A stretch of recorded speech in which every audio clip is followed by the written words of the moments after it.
Hello friends, आज हमने करना है स्टेट एंड पाथ फंक्शंस। काफ़ी इंपॉर्टेंट टॉपिक है। आप बोलोगे मैम तो सारी इंपॉर्टेंट बताते रहते हैं। सो आपको ना कोई भी रिस्क नहीं लेना चाहिए कि कोई भी मैं ये टॉपिक छोड़ दूंगा, है ना। सारे आसान टॉपिक्स हैं, सो हम सारे कवर करेंगे। ओके, मेरी भी यही हैबिट थी। मैं यही सोचती थी कि अगर ये भी आ गया तो, अगर ये आ गया तो इतना सारा सिलेबस करूँगी और एक टॉपिक छोड़ूंगी, अगर यही आ गया तो। ओके, सो हम सारे जो भी हम यूनिट कर रहे हैं ना, उसके सारे टॉपिक्स कवर करेंगे। So state and path functions. State functions क्या होता है? सबसे पहले स्टेट फंक्शंस क्या होते हैं? ये state functions and path function name he suggest करता है कि जो पाथ फंक्शंस होते हैं उनमें जो आपका वेरिएबल है, ओके, अगर आप उसकी वैल्यू कैलकुलेट कर रहे हो वो किस पे डिपेंड करेगी? पाथ पे डिपेंड करेगी। बट अगर आप स्टेट फंक्शन में उसकी वैल्यू कैलकुलेट कर रहे हो वो पाथ पे डिपेंड नहीं करेगी, वो सिर्फ और सिर्फ initial state and final state पे डिपेंड करेगी। ओके, जैसे हम कर रहे हैं, सपोज हम पहले स्टेट फंक्शन कर रहे हैं। ओके, सो स्टेट फंक्शन में क्या होता है, जो भी चीज़ आपने निकालनी है, जो भी वेरिएबल आपने निकालना है, उसकी जो वैल्यू है वो सिर्फ और सिर्फ किस पे डिपेंड करेगी? इनिशियल स्टेट पे एंड फाइनल स्टेट पे। ओके, सो फॉर एग्जांपल आपने निकालना है एनर्जी चेंज निकालना है। ओके, आपके पास आप जा रहे हो, ए से बी जा रहे हो पहले, फिर बी से सी जा रहे हो, फिर सी से डी जा रहे हो। ओके, या फिर आप पहले ए से ई जा रहे हो, फिर ई से डी जा रहे हो। ओके, आपके पास दो पाथ हैं ए से डी तक जाने के लिए, दो पाथ हैं। एक बार तो आप ए से बी जाओगे, फिर बी से सी, फिर सी से डी जाओगे, और दूसरी बार आप क्या करोगे? ए से ई जाओगे, फिर ई से डी जाओगे। पहले हम पाथ 1 ले रहे हैं। ओके, पाथ फर्स्ट कौन सा है? ये वाला। एंड सेकंड कौन सा है? हमारे ये वाला। अगर आप पाथ फर्स्ट की बात कर रहे हो, अगर आप डेल्टा ई निकालना चाहते हो, ओके, ए से डी तक जाने तक कितना एनर्जी चेंज आया, वो कैसे निकालोगे? Delta E. जो डेल्टा ई होगा वो किसके इक्वल होगा? इस स्टेप का डेल्टा ई, इस स्टेप का डेल्टा ई प्लस इस स्टेप का डेल्टा ई, तीनों स्टेप्स के डेल्टा ई के सम के बराबर होगा। सो हम लिख सकते हैं delta E of A B plus delta E of B C plus delta E of C D. Okay, so अब देखो delta E of A B, इसका मीनिंग क्या है? E B minus E A. इसका मीनिंग क्या है? E C minus E B. इसका meaning क्या है? E C E D minus E C. Okay, final minus initially करते हैं, हम एनर्जी चेंज निकाल रहे हैं। So E B minus E A, E C minus E B, E C minus E B, okay, and E D minus E C. अब देखो जो आपके पास ई बी है, ई बी से ई बी कैंसिल हो गया, ई सी से ई डी कैंसिल हो गया, ई सी से ई सी कैंसिल हो गया। सो आपके पास बचा क्या? ई डी माइनस ई ए। ओके, सो अगर आप पाथ 2 की बात कर रहे हो, पाथ टू में होता क्या है? जो डेल्टा ई है वो किसके इक्वल है? इस स्टेप का डेल्टा ई प्लस इस स्टेप का delta E, delta E of A E plus delta E of E D. ये हो गया आपके पास पाथ 2 का। सो अगर आप पाथ 2 से निकालो तो डेल्टा ई ए ई, इसका क्या मीनिंग है? E minus E A plus E D minus E A, ई। सो ई के साथ ई कैंसिल हो गया, आपके पास बचा क्या? ई डी माइनस ई ए। सो देखो, आप बेशक पाथ 1 से जाओ, बेशक आप पाथ 2 से जाओ, जो आपका एनर्जी चेंज है वो सेम ही आ रहा है, ई D minus E A, E D minus E A. Means आपका इनिशियल स्टेप कौन सा था? इनिशियल पॉइंट कौन सा था? ए। फाइनल पॉइंट कौन सा था? बी। मीन्स आपका जो एनर्जी चेंज है वो सिर्फ और सिर्फ इनिशियल स्टेट पे एंड फाइनल स्टेट पे डिपेंड कर रहा है। जो भी फंक्शंस सिर्फ और सिर्फ initial state and final state पे डिपेंड करें, उन सभी फंक्शंस को हम बोलते हैं स्टेट फंक्शंस। ओके, सो अब आप देखो, ये जो स्टेट फंक्शन है उसको हम बोल सकते हैं कि अगर आप कोई भी साइकिल में जा रहे हो, ओके, साइकिल का मीनिंग क्या है? कि आप एक सर्कल कंप्लीट कर रहे हो। सपोज आपने यहाँ से उठाया, यहाँ से चले, आप यहाँ से चल के दोबारा फिर यहीं पे ही आ गए। मीन्स आपकी initial and final state same है, तो आपके पास जो चेंज होगा, जो उस फंक्शन में चेंज होगा, वो 0 के इक्वल हो जाएगा। ओके, सो देखो, अगर आप इसको हम बोलते हैं cyclic integral. Okay, cyclic integral बोलते हैं, बीच में हम ये गोला लगा देते हैं, गोला। ओके, इसको हम बोलते हैं साइक्लिक इंटीग्रल। सो अगर आप साइक्लिक इंटीग्रल करोगे किसी भी स्टेट फंक्शन का, वो किसके इक्वल आएगा? 0 के इक्वल। सो ई हमने देखा अभी स्टेट फंक्शन है, सो हम लिख सकते हैं D E is equal to 0। Cyclic integral of E is equal to 0। ये क्यों है? क्योंकि ई क्या है? आपका स्टेट फंक्शन है। अगर स्टेट फंक्शन है means initial and final state पे डिपेंड करता है, बट साइकिल में होता क्या है? Initial and final state same होती है। सो अगर आप चेंज देखोगे वो 0 के इक्वल आ जाएगा। Okay, so cyclic integral of D E is equal to 0। State function में साइक्लिक इंटीग्रल हमेशा 0 होता है, ये बात आपने याद रखना है। फर्स्ट पॉइंट आपका क्या हो गया स्टेट फंक्शन के लिए? जो साइक्लिक इंटीग्रल है वो 0 होता है। अगर आपके पास साइक्लिक इंटीग्रल 0 होता है then according to Green's theorem, math में ग्रीन्स थ्योरम आती है, हम ग्रीन्स थ्योरम तो नहीं पढ़ेंगे बट बस इतना देख लेते हैं ग्रीन्स थ्योरम कहती क्या है। अकॉर्डिंग टू ग्रीन्स थ्योरम कि जो आपके पास अगर साइक्लिक इंटीग्रल इस फंक्शन का 0 के बराबर है तो हम उसको बोलते हैं कि जो ये डिफरेंशियल है वो एग्जैक्ट इन नेचर है। ओके, अगर किसी भी डिफरेंशियल का साइक्लिक इंटीग्रल 0 के इक्वल आता है तो उस फंक्शन का जो हमारे पास डिफरेंशिएशन है वो क्या है, एग्जैक्ट इन नेचर है। So according to Green's theorem this differential is exact in nature. Okay, काफ़ी इंपॉर्टेंट है, एग्जाम में आया हुआ है पहले। ओके, सो स्टेट फंक्शंस का जो आपके पास डिफरेंशियल कांस्टेंट होता है वो क्या होता है, एग्जैक्ट इन नेचर होता है हमेशा। जो साइक्लिक इंटीग्रल है वो 0 के इक्वल होगा, जो डिफरेंशियल होगा वो एग्जैक्ट होगा। ओके, थर्मोडाइनमिक्स में मोस्टली आपके पास सारे के सारे फंक्शंस, मोस्टली जनरली सारे के सारे फंक्शंस स्टेट फंक्शंस होते हैं except, yes exceptions are always there. So हम लिख सकते हैं in thermodynamics all the functions are state functions except, yes किसके बजाय, except W जो आपका वर्क डन होता है, Q हीट होती है, एंड हीट कैपेसिटी जिसको हम C से रिप्रेजेंट करते हैं, हम यहाँ पे हीट कैपेसिटी ही लिख लेते हैं, एंड हीट कैपेसिटी। ये तीनों हमारे पास क्या है, work, heat and heat capacity, ये तीनों क्या है हमारे पास, पाथ फंक्शंस हैं। बाकी सारे के सारे PV, ST, G, H, A, U ये सारे के सारे आपके पास क्या हैं, स्टेट फंक्शंस हैं। ओके, सो हम लिख सकते हैं W, Q and heat capacity our path functions. Okay, so W, Q heat capacity path functions हैं। इसके अलावा थर्मोडायनेमिक्स में जो भी हम फंक्शन यूज़ करते हैं वो मोस्टली क्या होते हैं, स्टेट फंक्शंस होते हैं। ओके, सो अब हम करते हैं कि हमने देखना है कोई भी फंक्शन स्टेट है या पाथ है, वो कौन सी थ्योरम बताती है, most important theorem Euler's theorem. Okay, अब हम कर रहे हैं Euler's theorem. Yes, Euler's theorem क्या कहती है, यूलर्स थ्योरम कहती है आपके पास कि अगर आपके पास कोई भी डिफरेंशियल है, एग्जैक्ट डिफरेंशियल है, ओके कंप्लीट डिफरेंशियल आपने निकाला है, सपोज आपके पास z है, ओके z फंक्शन है आपके पास x एंड y का, कोई भी z फंक्शन है आपके पास, वो किस वेरिएबल का फंक्शन है, x का एंड y का। ओके, सो अगर आप इसका कंप्लीट डिफरेंशियल निकालोगे, मीन्स dz की वैल्यू निकालोगे, dz की वैल्यू किसके इक्वल होगी, curl z upon curl x at y constant dx plus curl z upon curl y at x constant dy। Means एक बार आपने z का डिफरेंशिएशन की विद रिस्पेक्ट टू x, दूसरी बार आपने z की डिफरेंशिएशन की विद रिस्पेक्ट टू y। अगर आप x के विद रिस्पेक्ट टू कर रहे हो तो y कांस्टेंट आएगा, अगर आप y के विद रिस्पेक्ट टू कर रहे हो तो x कांस्टेंट आएगा। इसको हम बोलते हैं कंप्लीट डिफरेंशियल। ओके, सो ये आ गया आपके पास dz की वैल्यू। ये यूलर्स थ्योरम क्या कहती है कि कोई भी फंक्शन स्टेट फंक्शन कब होगा, यूलर्स थ्योरम हमें बताती क्या है कि कोई भी फंक्शन स्टेट है कि पाथ है। अब हम देखते हैं कि ये कैसे बताती है। ओके, सो dz आपके पास ये इसके इक्वल आ गया, सो हम इसको मान लेते हैं dz is equal to m dx plus n dy। Okay, dz is equal to m dx plus n dy where m is equal to curl z upon curl x at y constant and n is equal to curl z upon curl y at x constant. हमने क्या किया, हमने इसको m consider कर लिया, इसको n consider कर लिया। ओके, सो आपके पास dz इसके इक्वल आ गया। देन यूलर्स थ्योरम आपके पास कहती है according to Euler's theorem z is state function.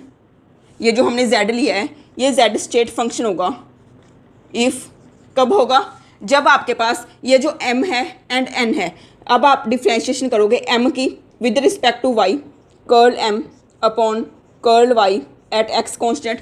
Means आपने क्या करना है, आपने जैसे दो ये हमारे पास दो ये फॉर्म्स हैं, ओके ये दो टर्म्स हैं, आपने पहले m को दूसरी टर्म के जो भी आपके पास dy है चाहे dx है, जो भी दूसरी टर्म के साथ होगा उसके साथ आपने डिफ्रेंशिएशन करनी है, curl m upon curl y at x constant. ये इक्वल होना चाहिए, आपने इसको इसके साथ करना है एंड इसको इसके साथ करना है, means curl n upon curl x at y constant.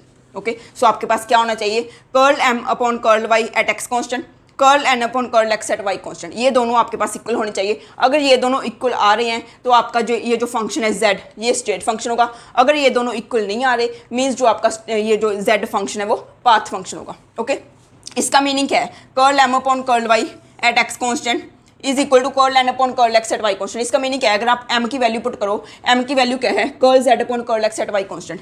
So अगर आप वैल्यू पुट कर रहे हो curl upon curl Y, m की वैल्यू पुट किया आपने curl z upon curl X at Y constant.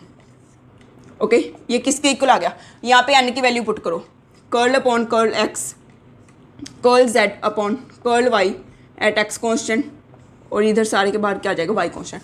सो इसका मीनिंग ही क्या है, इसका मीनिंग क्या है कि ये क्या है, डबल डिफ्रेंशिएशन है z की डबल डिफ्रेंशिएशन है, पहले x के साथ फिर y के साथ। ओके हम इसको क्या लिख सकते हैं, curl square z upon curl Y curl X should be equal to curl square z upon curl X curl Y. Means आप z की 2 बार डिफ्रेंशिएशन करो, जो भी वो वेरिएबल्स पे डिपेंड करता है उसकी 2 बार डिफ्रेंशिएशन करनी है। पहले आपने फर्स्ट वेरिएबल के साथ करनी है, फिर सेकंड के, फिर आपने सेकंड वेरिएबल के साथ करनी है, फिर फर्स्ट के साथ करनी है, और देखना है दोनों रिजल्ट सेम आ रहे हैं कि नहीं आ रहे। अगर दोनों रिजल्ट सेम आ रहे हैं मीन्स जो z है वो स्टेट फंक्शन होगा, अदरवाइज z क्या होगा, पाथ फंक्शन। ओके सो यहाँ तक होप आपको समझ आ गया। अगर नहीं समझ में आया तो प्लीज़ वीडियो पॉज कीजिए, जहाँ पे भी डाउट है कमेंट कीजिए, आपको तुरंत आंसर मिल जाएगा। Okay so curl square z upon curl Y curl X should be equal to curl square z upon curl X curl Y according to Euler's theorem. So अब देखो, अगर आपने देखना है कि जो आपका v है, अब हम प्रूव कर रहे हैं, थोड़े बहुत देख रहे हैं कि जो v है वो स्टेट फंक्शन कैसे है। Okay show that v is state function, show that v is state function, मतलब वॉल्यूम है जो वो स्टेट फंक्शन आपने प्रूव करना है। सो वॉल्यूम किसका फंक्शन है, वॉल्यूम किसका फंक्शन है, t का p का। ओके t का p का फंक्शन है वॉल्यूम। सो अब देखो, अगर आप dv निकालोगे, dv किसके इक्वल आएगा, curl v upon curl t at constant p dt plus curl v upon curl p at constant t dp। Okay इसको आपने m मान लिया, इसको आपने n मान लिया, तो आपके पास m किसके इक्वल आ गया, curl v upon curl t at constant p, n किसके इक्वल आ गया, curl v upon curl p at constant t। Okay so अब देखो, हमने v का t एट p कॉन्स्टेंट निकाला ही हुआ है। v का t एट p कॉन्स्टेंट किसके इक्वल होता है, r अपॉन p के, पहले हमने कल निकाल लिया था। ओके बॉन स्क्वायर वाली में, सॉरी जो पार्ट 2 है। And curl v upon curl p at constant t, ये किसके इक्वल आएगा, v का p at t constant minus R T upon P square. ये हमने दोनों निकाल चुके हैं पहले, ये कर्ल v का t एट p कॉन्स्टेंट भी निकाला हुआ है, v का p एट t कॉन्स्टेंट भी निकाला हुआ है पहले वाली वीडियोज़ में। सो अब देखो, अगर आप देखोगे जो आपका v है वो स्टेट फंक्शन कब होगा, v is a state function if, v state function कब होगा, यस इफ़, अगर आप इसको लिख रहे हो dv is equal to M D T plus N D P. Okay तो आपके पास जो v है वो स्टेट फंक्शन कब होगा, इफ़ जो आपका curl m upon curl p at t constant should be equal to curl n upon curl t at p constant. अगर ये दोनों इक्वल आ रहे हैं आपके पास तो आपका v है वो स्टेट होगा, अदरवाइज वो पाथ होगा। ओके सो अब देखो, curl m upon curl p means m की वैल्यू आपके पास r अपॉन p आई, सो आप यहाँ पे पुट कर दोगे r upon p is equal to curl upon curl t, curl upon curl t किसका करना है, n का, minus R T upon P square, minus R T upon P square. Okay आपने इसमें p कॉन्स्टेंट लेना है, इसमें आपने t कॉन्स्टेंट लेना है, इसमें तो t है ही नहीं। सो अगर आप r अपॉन p की with respect to p differentiation करोगे तो क्या आ जाएगा, minus R upon P square, क्योंकि ये क्या है, p rest power minus one है, p rest power minus one की क्या होगी, minus one upon P square. Okay ये हो आपको सभी को डिफ्रेंशिएशन आती है, तो minus R upon P square आ गया इसका अगर हम देखें विद रिस्पेक्ट टू, अगर आप टी कर रहे हो, पी तो कांस्टेंट ही है, आर भी कांस्टेंट है, अगर विद रिस्पेक्ट टू टी कर रहे हो तो इसका आंसर कितना आ गया, minus R upon P square. Means ये दोनों इक्वल आ गए। सो आपका जो वी है वो क्या है, स्टेट फंक्शन है। ओके सिमिलरली आप टी के लिए प्रूव कर सकते हो, मैं एक और करवा देती हूँ, जो पी है वो आप खुद कर लेना, show that T is a state function. Okay आपने टी को शो करना है ये स्टेट फंक्शन है, टी किस किस का फंक्शन है, पी का, वी का। ओके सो अगर आप डी टी निकाल रहे हो, ये किसके इक्वल आ जाएगा, curl T upon curl P, curl T upon curl P at constant V. Okay curl T upon curl P at constant V D P plus curl T upon curl V at constant P D V. Okay, so अगर आप देख रहे हो D T किसके equal आ गया, M D P plus N D V.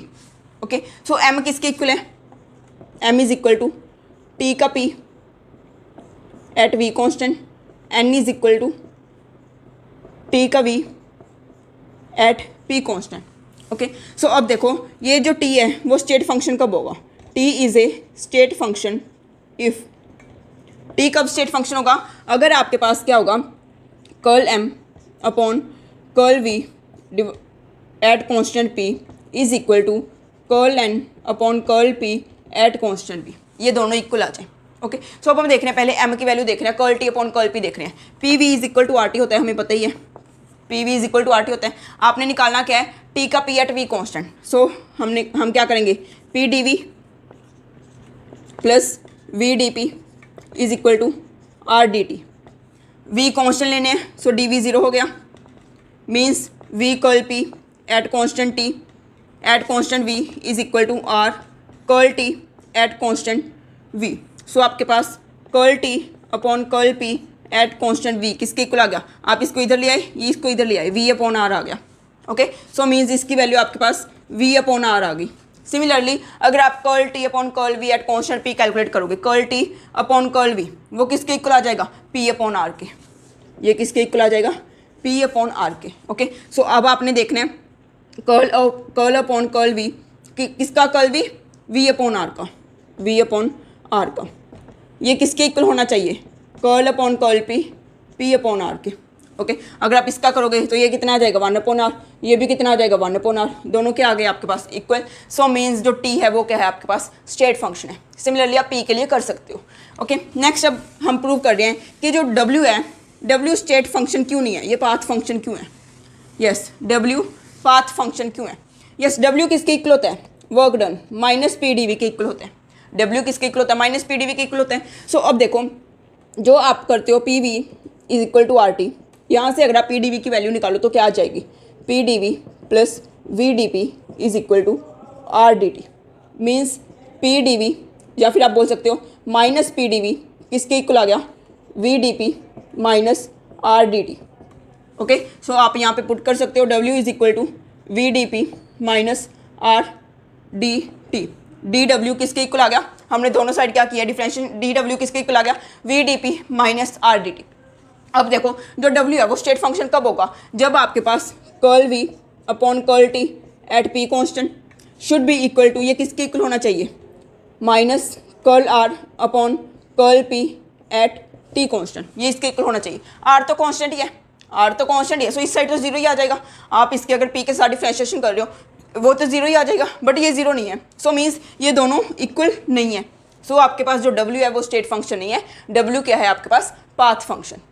Okay, so I hope आपको state and path function निकालने आ गए। ओके, एक बात का ध्यान रखना, आप path function can be converted into state function. Okay, जो आपके पास पाथ फंक्शन होते हैं हम उनको स्टेट फंक्शन पे कन्वर्ट कर सकते हैं, कोई किसी ना किसी कंडीशन में हम पाथ फंक्शन को स्टेट फंक्शन में कन्वर्ट कर सकते हैं, but vice versa is not true. Okay, but vice versa is not true. आप ये नहीं कह सकते कि हम स्टेट फंक्शन को भी पाथ फंक्शन में कन्वर्ट कर सकते हैं। आप सिर्फ और सिर्फ पाथ को स्टेट में कन्वर्ट कर सकते हो, बट स्टेट को पाथ में कन्वर्ट नहीं कर सकते। ओके, सो अगर आपके पास 3 वेरिएबल्स के लिए आता है, ओके 3 वेरिएबल्स के लिए आता है, आपके पास आता है जो आपका z फंक्शन है वो 3 वेरिएबल्स का फंक्शन है। Okay, z l m n। Okay, तो ये z किसके इक्वल होगा, z is equal to curl z upon curl l at constant M N D L plus curl z upon curl l at constant, यहाँ पे m लिख लो आप, m आ जाएगा at constant L N D M plus curl z upon curl n at constant, यहाँ पे क्या आ जाएगा L M D N. Okay, so अब 3 वेरिएबल्स के लिए आ गया। अब 3 वेरिएबल्स के लिए आप कैसे करोगे, यस अगर आप इसको लिख लोगे, हमने पहले क्या लिखा था, इसको m माना था, इसको n माना था, अब आप ए बी सी मान लो क्योंकि हम एल एम एन पहले यूज़ कर चुके हैं। ओके, सो ये क्या होगा A D L plus B D M plus C D N. अब आपके पास ये जो z फंक्शन है ये स्टेट फंक्शन कब होगा, z स्टेट फंक्शन कब होगा। अब आपने क्या करना है, पहले तो हमारे पास यही होता था, अब आपके पास 3 आ गए। पहले आपने इन दोनों को उठाना है, फिर इन दोनों को उठाना है, फिर इन दोनों को उठाना है। ओके, फिर आपने इन दोनों को उठाना है। सो पहले हम इन दोनों को उठा रहे हैं। इन दोनों को उठा के आपके पास क्या आ जाएगा, curl A upon curl M at constant L should be equal to curl B upon curl L at constant curl B upon curl L at constant M. और क्या आ जाएगा आपके पास, कर्ल, अब हम इन दोनों को उठा रहे हैं। Okay, curl B upon curl N at constant C at curl B at constant M should be equal to curl C upon curl M at constant N. Okay, अब हम इन दोनों को उठा रहे हैं, क्या आ जाएगा आपके पास, curl A upon curl N at constant L is equal to curl C upon curl L at constant N. So आपके पास ये तीनों कंडीशंस फुलफिल होनी चाहिए, तो आपके पास ये जो z फंक्शन है वो क्या होगा, स्टेट फंक्शन होगा। अदरवाइज ये कौन सा फंक्शन होगा, पाथ फंक्शन। ओके, सो अब हम देखते हैं ये जो आपके पास हम मैक्सवेल रिलेशंस निकाले थे ना, हमने जो मैक्सवेल रिलेशंस निकाले थे वो Maxwell relations with the help of Euler's theorem भी निकाल सकते हैं। ओके, सो आपके पास हमारे पास ये बॉन्ड स्क्वायर था। Okay, S P V T, यहाँ पे एच था, जी ए यू। सो आपके पास जो एच आया था डी एच, ये किसके इक्वल आया था, डी एच किसके इक्वल था, यहाँ पे आप एरो लगा लो, D H is equal to T D S plus V D P. D H इसी के इक्वल था। सो अब हमने क्या निकालना है, इस मैक्सवेल इक्वेशन से मैक्सवेल रिलेशन निकालना है। इस मैक्सवेल इक्वेशन से मैक्सवेल रिलेशन आप कैसे निकाल सकते हो, हमें पता है कि जो एच है वो क्या है, स्टेट फंक्शन है। सो हम यूलर्स थ्योरम यहाँ पे लगा सकते हैं। अगर हम यूलर्स थ्योरम लगाएंगे मीन्स टी का P curl T upon curl P at constant S should be equal to curl V upon curl S at constant P. ये क्या आ गया आपके पास, एक क्या आ गया आपके पास, मैक्सवेल रिलेशन आ गया। ओके, टी का P at constant S, T का पी एट कॉन्स्टेंट एस, हमने क्या किया, ऊपर अबव का एरो लगाया। ओके, अप एरो लगाया। सो अप एरो लगाया, टी का पी वी का एस, यही हमने देखा था। ये क्या होता है हमारे पास, मैक्सवेल रिलेशन। सो आप मैक्सवेल रिलेशन निकाल सकते हो with the help of Euler theorem also.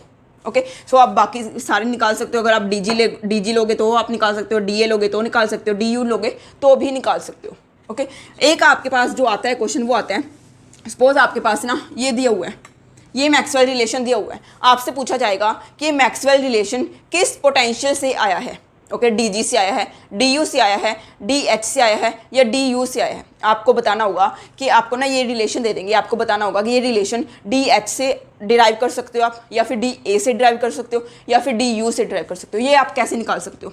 Okay, आपने क्या करना है, आपने बस ये देखना है नीचे क्या है, नीचे यहाँ पे क्या है पी एस, यहाँ पे क्या है एस पी। ऑब्वियसली दोनों सेम होंगे, यहाँ पे अगर पी एस है तो यहाँ पे क्या होगा एस पी, अगर यहाँ पे पी वी होगा तो यहाँ पे वी पी होगा। ओके, सो पी एस है एस पी है। अब आपने देखना है पी एंड एस वेरिएबल के बीच में क्या आता है। अगर आप बॉन्ड स्क्वायर देखोगे एस पी वी टी, तो आपने देखना क्या है, पी एंड एस के बीच में क्या आता है, पी एंड एस के बीच में हमें पता है क्या आता है एच। सो मीन्स ये जो रिलेशन है ये हम डी एच से डिराइव कर सकते हैं। ये तो वैसे हमें पता ही है कि हमने डी एच से ड्राइव किया, बट आपको कोई भी रिलेशन आता है आपने ये चेक करना है कि जो नीचे हैं यहाँ पे पी एस है, यहाँ पे एस पी है, ये किस किस के बीच में आते हैं। ओके, इनके बीच में क्या आता है, ओके एस पी है एंड पी एस है, इनके बीच में क्या आता है, हम उस थर्मोडाइनमिक पोटेंशियल से वो वाला मैक्सवेल रिलेशन फाइंड आउट कर सकते हैं। ओके, सो ये था हमारा आज का टॉपिक। मीन्स हमने क्या कुछ किया, यस हमने आज क्या किया, स्टेट फंक्शन पाथ फंक्शन किया, यूलर्स थ्योरम किया। काफ़ी इंपॉर्टेंट है, एक क्वेश्चन मोस्टली आ ही जाता है। अब हम कर रहे हैं इनके previous year questions. Yes friends, देखो फर्स्ट क्वेश्चन है आपके पास, आपने इनकरेक्ट स्टेटमेंट बतानी है। ओके, सो इनकरेक्ट स्टेटमेंट क्या होगी, इन चारों में से आपने स्टेट फंक्शन को देखना है। सो इन्होंने बोला है कि state function are exact differential. सही है, एग्जैक्ट डिफरेंशियल्स होते हैं, हमें पता ही है। नेक्स्ट है cyclic integral of the function is zero, हमें पता है साइक्लिक इंटीग्रल जीरो होते हैं। These follow Euler's theorem, yes Euler theorem follow करते हैं स्टेट फंक्शंस। हम यूलर थ्योरम से ही बता सकते हैं ये फंक्शन स्टेट है कि नहीं है। अगर यूलर थ्योरम फॉलो करेगा तो स्टेट है, अगर नहीं करेगा तो पाथ है। The summation of two inexact differential equation can never be equal to exact differential. बोलते हैं कि अगर हम दो इन एग्जैक्ट डिफरेंशियल को ऐड करें तो वो एग्जैक्ट के इक्वल नहीं होगा, बट ऐसा हो सकता है। जैसे देखो आपके पास क्या होता है, D U is equal to D Q is equal to D U minus W. Okay, आपके फर्स्ट लॉ के अकॉर्डिंग यही होता है, D Q is equal to D U minus W. So D U किसके इक्वल आ गया, D Q plus W हमें पता ही है कि जो W है एंड DQ है हमारे पास ये क्या है, पाथ फंक्शन है, पाथ फंक्शन है, सो इनएग्जैक्ट डिफरेंशियल है। सो ये भी इनएग्जैक्ट हो गया, ये भी इनएग्जैक्ट हो गया। ओके बट इन दोनों का जो सम है ये DU है, DU हमें पता है क्या है, स्टेट फंक्शन है, सो मीन्स एग्जैक्ट डिफरेंशियल है, बट ये तो एग्जैक्ट है। सो दो इनएग्जैक्ट का सम एग्जैक्ट के बराबर आ सकता है। ओके ये कोई ज़रूरी नहीं है कि अगर आप दो इनएग्जैक्ट को ऐड करोगे तो वो हमेशा इनएग्जैक्ट ही बनेगा। ओके सो अपनी केमिस्ट्री नहीं लगाना बिल्कुल भी, जितना बताया है उतना ही करना है। सो आपके पास डी ऑप्शन क्या आ गया, आंसर आ गया। इनकरेक्ट स्टेटमेंट ही बोला था, इनकरेक्ट हमें मिल गया। नेक्स्ट देखो आपने बताना है इन चारों में से, मीन्स तीन ही है, चौथा तो नन ही है, in which case D Z is exact differential. Okay इन तीनों में से डी जेड एग्जैक्ट कब है, डी जेड एग्जैक्ट कब है। सो अगर हम यहाँ पे देखें एग्जैक्ट कब होगा, जब ये यूलर्स थ्योरम फॉलो करेगा। यूलर्स थ्योरम फॉलो करेगा means curl X upon curl X at Y constant किसके इक्वल होना चाहिए, curl Y minus curl Y upon curl Y at X constant. Okay means curl X का with respect to X हमने differentiate करना है, इसका X को with respect to X आप डिफ्रेंशिएट करोगे तो क्या आ जाएगा, 1 आएगा। इधर वाई को with respect to Y differentiate करोगे -1 आएगा, क्योंकि यहाँ पे आगे माइनस है। सो ये क्या हो गया, इनकरेक्ट हो गया। नेक्स्ट देखो D Z is equal to 1 upon Y D X minus X upon Y square D Y. यहाँ पे आप करके देखोगे ये क्या है आपके पास m है, ये n है। ओके कर्ल m अपॉन ये वाला curl y। Okay curl m upon curl y अगर आप करके देखोगे मीन्स आपने क्या करना है, curl upon curl y 1 upon y का करना है and curl upon curl x minus X upon Y square का करना है।